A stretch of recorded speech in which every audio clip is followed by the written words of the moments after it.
we implement KPI system, actually one of the most important person in the KPI implementation actually is the CEO, because CEO actually decide the company vision, mission and objective, right?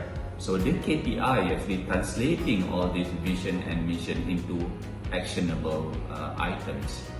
Of course, the COO, for example, will do the operation of this activity, means that all the staff report to the CEO, then CEO must understand how to translate this vision and mission into the various activity objective of the various department and staff. HR manager is responsible to make sure that, for example, the staff have the KPI, and then the training need analysis is done and the training is done. So the HR department is also good to join the KPI training.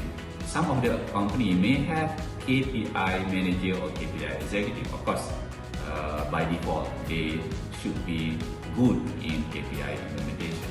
Basically, any staff, the one that is involved in the decision making of the KPI, setting the target, setting the initiative, and setting the measure, is recommended to join this KPI workshop.